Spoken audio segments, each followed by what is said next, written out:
So we have come to the end of the Torah. And I want to just invite us to do a little review. We're going to take today, we're going to go look back.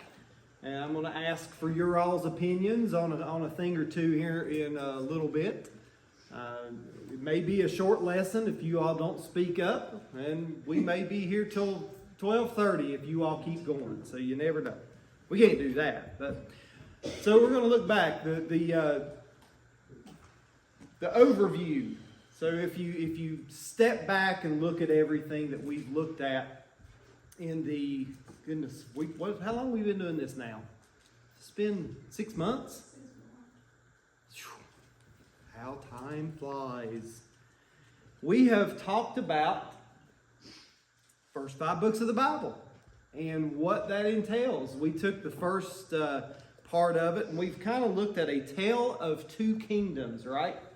The kingdom of empire. Who is that?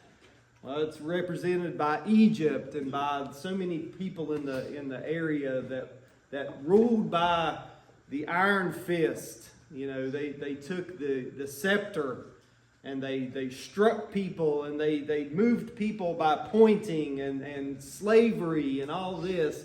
And then you had the people of Shalom, the kingdom of Shalom.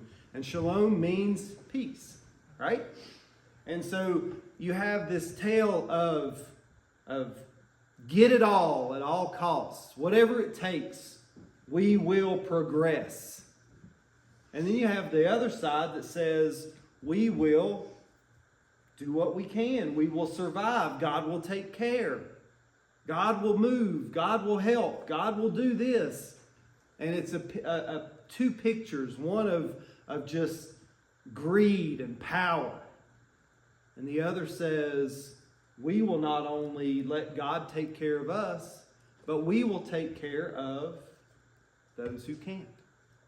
We will move. We will we will look for places where people are lacking and where people are not doing what they should do or can do, or they just can't do anything in general, and we will step in for that.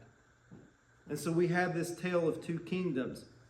Genesis 1 through 11 was the big picture. It was the preface. We saw creation and we saw how God created. We were introduced to who is God. Who are we? We were the creation, right? We learned that God's creation is what? You always say it. God's creation is good. There it was. The creation is good. And that is the point of it, right? That is the whole point of the first part of the story, is that it was good and is good. And so many times, you know, the bad comes in and we see the introduction of the beast, and we see that sin is crouching at the door, but we can master it, right? We can say, no, I'm not going to do that. And when it overcomes, well, God moves. And we see that God shut the doors to the garden, and we were exiled from the garden. But one of my favorite points of that is that God goes with us into exile. I just think that is such a neat point, that God didn't stay behind in the garden where there was sheer perfection. He stepped out and he went with us. So God goes with us out into this exile, and he starts moving. And so the story is good, and that we should learn to trust the story. Then we move into Genesis 12 through 50, and that's the introduction. So we meet the key characters. We meet Abraham, Isaac, Jacob, Joseph, right? And we look throughout those points and the way that they were all different, weren't they? You had Abraham, and you had the story of Abraham and how he began as Abram and moved into Abraham, and the tests that he endured that God put him through. It literally says that. He was tested. That's such an important point, because who are we? If we are God's people and we step into a relationship with Him, what do we expect other than to be tested? So in this story that we trust, we understand that things are going to come, and whether we do the right thing, do the wrong thing, God is still able to move. And there are a couple of stories, especially in the story of Abraham, that stick out to me, that where Abraham did something like going to Egypt. Was it right? I don't know. Was it wrong? I don't know. It had consequences, right? He goes to Abraham. He ends up with the slave Hagar, and she's the father of Ishmael, and the story takes a terrible turn from there. But God moves, right? God takes up the slack. God does this. God does that. God is able to, wherever, a lot of times we don't know what decisions we make, if they are for the best or for the worst. But they're made. They have consequences. And we are able to understand that God can work. God can work in the good, God can work in the bad, and God can bring that story to a good ending. What is it that Joseph says? What are those famous words of Joseph? What you intended for bad, God has made into good. So these are the characters, and these are the stories that we get to look through, and we get to wrestle. We got to wrestle through these stories. And I hope you learned something in that. What does the story look like? What does trusting the story look like with flesh on it? The human actors and how they do in and out of the ins and outs of this relationship with God. And Genesis ends with that beautiful story of Pharaoh giving Joseph the blessing to go bury his father. And just a beautiful story of you have humility, confession, repentance, forgiveness. And forgiveness is absolutely the ultimate way of trusting the story. Because there's so many times that the reason we do not forgive people is because we are really afraid that they're not going to get what they deserve. We're afraid they're going to forget how they created injustice toward us. And so we remind them of that occasionally. But if we trust the story, we see that forgiveness is a beautiful way to not only free ourselves, but free the person that is. And Ron's going to speak to that some this morning. We're going to see that. We're going to talk about grace today in our sermon. Grace is powerful. Grace is powerful. And in the end, it is the ultimate way of trusting the story. So then we step into Exodus, the story of rescue, right? Marriage, he takes them, God takes them to marry, and we choose him in marriage as well. The Jews at the time did, but if we look at this in two ways. In the end, there's details of the tabernacle where the relationship is consummated.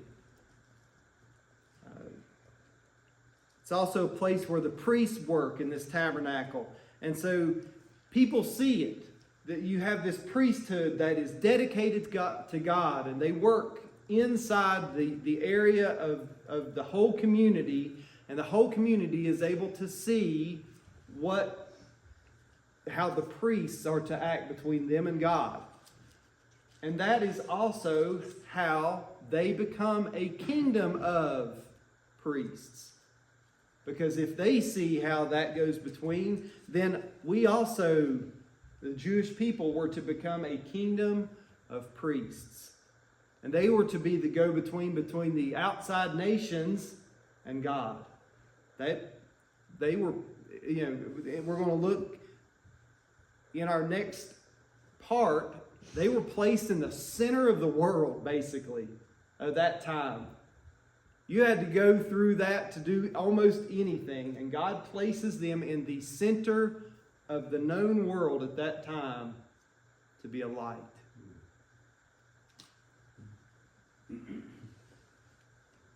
So we also see how we can become a kingdom of priests. Not in those exact ways, we don't do many of the laws that were there for the Jews, but we know that we're special. We do things different. We're supposed to be different from the world. We're supposed to be outside of the world, and we're supposed to be a light set up in a community. Next, we hit Leviticus. This is what makes your relationship right with God. This is how you do things. Starting with atonement there in the very beginning of the book. If you don't start with forgiveness, then you don't start off right with God. We see that in our Christian walk. What happens when you're immersed into Christ? You are forgiven. And if you can't start off forgiven, then your insecurities set in, your constant guilt of what you have done with your life that was in the wrong. Those are the things that pile up. And so if you can release yourself from the guilt, and then you can serve.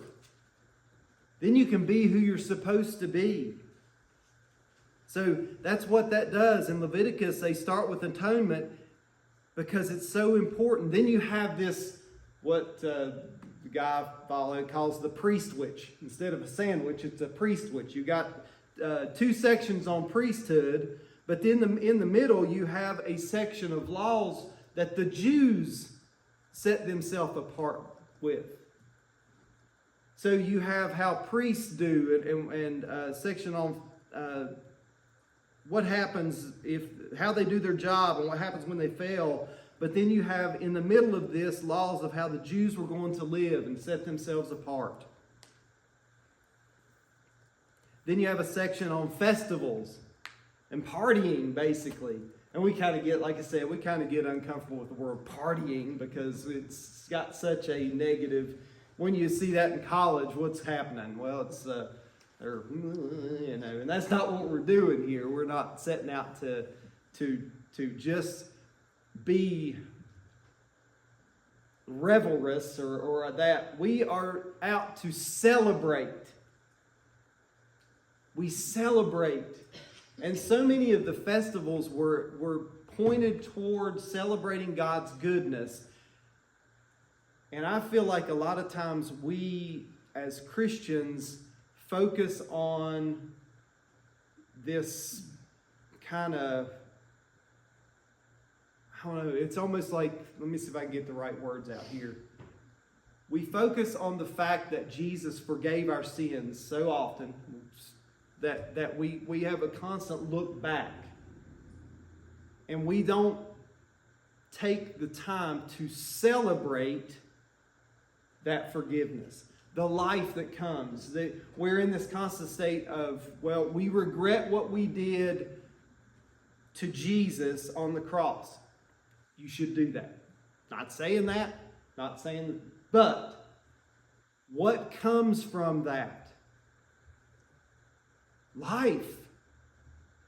What did Jesus say? I come to give you life abundant.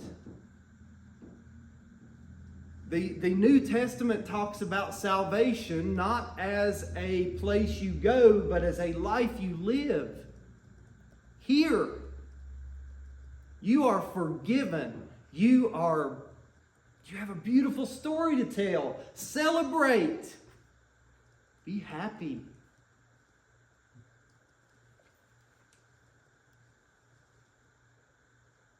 Then the end of Leviticus is what to do with the oppressed, the Sabbath years, and Jubilee, and redemption, and taking care of the foreigner, the orphan, and the widow. Then you have Numbers, as if you start keeping the marriage, then you have the honeymoon, we called this. The time in the desert, getting to know your new husband. And him getting to know us, or the Jews at the time. Part of that had some sadness to it because it was the dying off of a generation, right? That rebellious spirit that came from Egypt. And we talked about not only was it hard to take Egypt, or the people out of Egypt, the hardest part God had was what? Taking Egypt out of his people. And they had this constant look back. We want this and we want that. And so that finally, that departed. And we have this new generation. And we found out a couple weeks ago that they were zealous to do the work. You know, they had been through the honeymoon. They knew what God wanted and they were ready to go.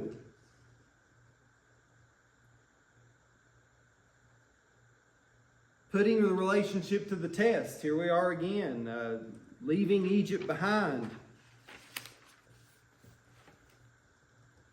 Leaving us with Deuteronomy last week. And what was that? To remember. What were the two words we had? They were Hebrew words, but one was remember and the other one was do not forget. If you do this, you will know how to treat others. If you remember that you were slaves in the land, then you will know how to treat the foreigner in your midst. If you remember that you were orphans and that you cried out and God came, then you will know how to treat the orphan. If you remember that you were left as widows in Egypt, then you will remember how to treat the widow in your midst. And so we had laws on how to do that. You know, do not harvest all of your field. Do not go over the second time. Leave that for others to take care of them. Don't let that greed be what drives you. So that's the long version. So if you step back, you can say, okay, let's say it in a way that we can. If you had to break Torah down into something, a single word, let's say it was partnership. In Genesis, you meet the characters of that partnership. You meet God, you meet others, you see how that works, the back and forth, the movement. In Exodus is where God chooses the partner, and that partner chooses God. In Leviticus, we define this partnership. What is this relationship between the two? Numbers, God is shaping the partner. It's one thing to become a partner. It's another thing to know that partner intimately. And in Deuteronomy, we remember the partnership. We remember what we have been through. We remember who we are. We remember whose we are. And we remember that God has taken care of us and brought us through it all. So, now, comes to your turn and your time. Do you have something that you have learned in this that let's go back and remember. Does anybody have something that through Ryan and I that we have taught in the last little bit? I want you to try to recall in your memory something that you were like, well, or that was all right, or I would talk about that.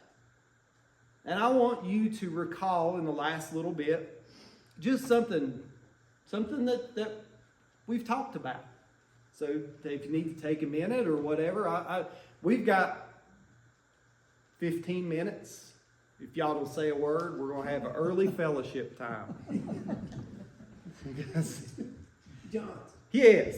first thing in Genesis, when you first started out, you was talking about everything that God created so good. It didn't take long for man and woman to mess it up. It's very true. We gotta use our guard, just like everyday life, to guard against what they do. And isn't that the point? That's the point of it. That was the whole point of the preface of the story, is that this is how life works. God has made you a good story. You're going to mess it up. God's going to move. God's going to give you the opportunity not to mess it up. But sometimes you're going to choose the wrong thing. And God's going to move with you. That's really good. I like that. Anyone else? Well, going back, close to the beginning with Cain and Abel, that, God was disappointed with Cain, but it was pretty much, Cain, yeah, could have done better. Just do better next time. Control your emotions and anger and just do what's right. And he gives us all that opportunity. We're all going to mess up, but the goal is to just do better next time. And God turns around and provides him refuge. Mm-hmm. No one was able to lay their hand on him. I just think that's a good point. Rita, did I see your hand? That God had a plan from the start, and also the marriage, on Mount Sinai, all of that, and putting it in the context of marriage and partnership. Yes. I didn't realize that. Oh yeah, it's God takes that the person to marry. Of course, we see that in our relationship when we talk about that, but we see it in the beginning, the very story from the very beginning, that God had that in mind. Very good. Anybody else?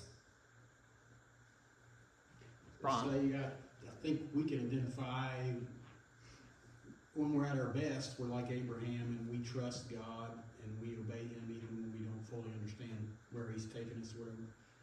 But then we can identify with Abraham when he did not trust God and he tried to do some things that were not in keeping with God's promise. Right, it was but overall, the Bible, including God himself, says, well, he was a man of faith, and I'm going to consider it for him righteousness. But he was an imperfect believer, just like the rest of us. Absolutely. That's what I'm trying to say. And I think that's the beauty of the story, isn't it? Yeah. Because are you an imperfect believer? Yes, I am. Well, it's a good thing because I am too. Right. And The New Testament tells us all we've sinned. that's exactly right. And what is really neat about you saying that, Rita, is that the story is consistent throughout the whole Bible. We had one that came in the middle of the story who showed us exactly how it was supposed to go. God became man and he did the right things, but everyone up to that and everyone after that, all imperfect and all struggled and all had faults and problems. The majority of the writings in the New Testament written by a man who last week was standing at the stoning of Stephen. Isn't that amazing? God used them characters that he put in our story. Yes. Were imperfect, to show us just how we are. We look at the characters of the Bible, and a lot of times we look at them through filtered lenses because we want them to be, especially like for Sunday school, we got the little kid versions that we tell of these stories, and where it paints the characters in their goodness, and sometimes we forget their imperfections. Sometimes we forget that God used them in spite of what they did and how they acted and how they treated some people sometimes. Isn't that the point? Because who are you? Who am I? Can I be used? Can I have a story? Can I have a place in people's lives where I point someone to Jesus, even though... And I remember that. So let me go back and recall that. The beginning of the flood started with God destroyed them because their every intention was on evil.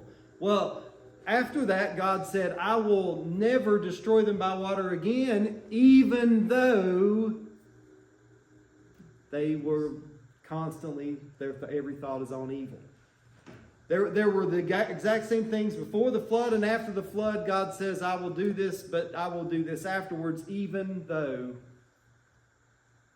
And isn't that us? We are terrible people, but God uses us in spite of what we do. And your story is good. Look at where you sit.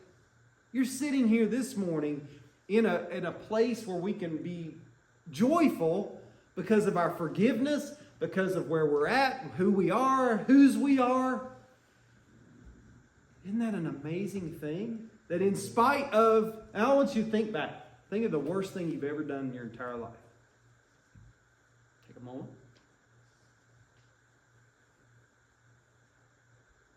Now,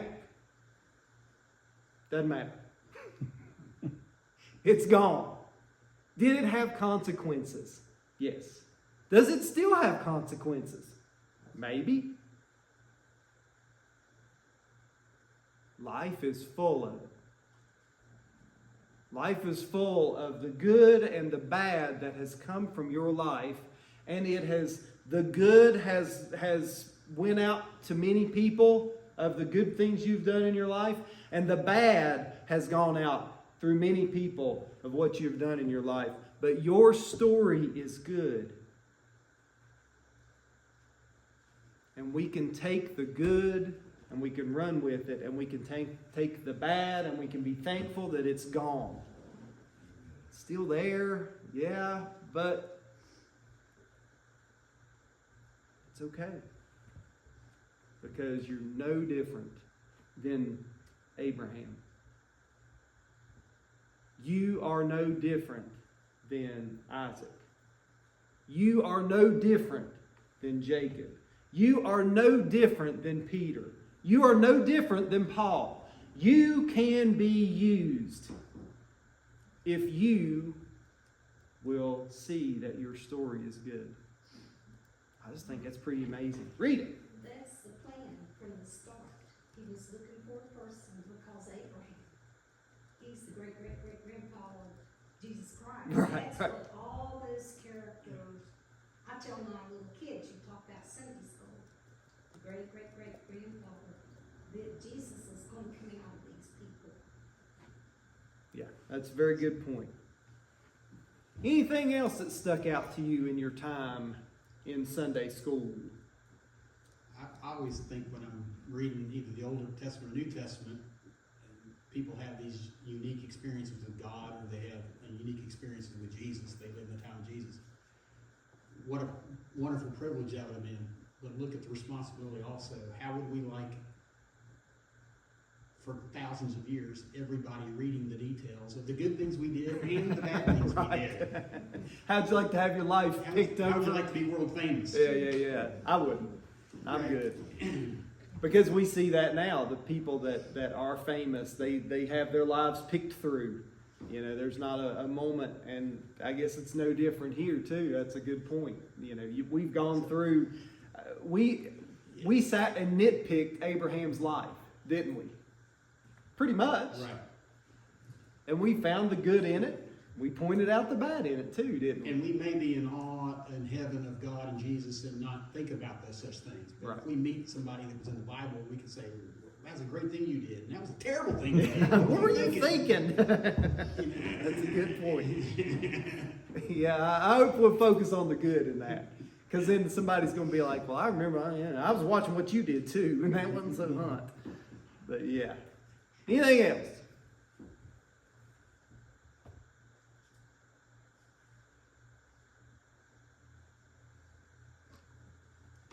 All right. Fine. Be that way. Have you enjoyed your walk through Torah? I hope so. It's been fun to journey through this as the teacher. I have journeyed through this as the student, and so I have turned around and tried to do the best that I can. And Ryan, I know, has done the same in that as well.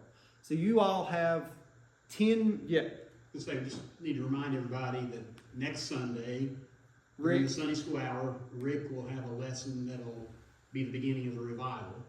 So let's all come and support what he has to say next Sunday. And he's going to be teaching on the 7 churches of Revelation. So.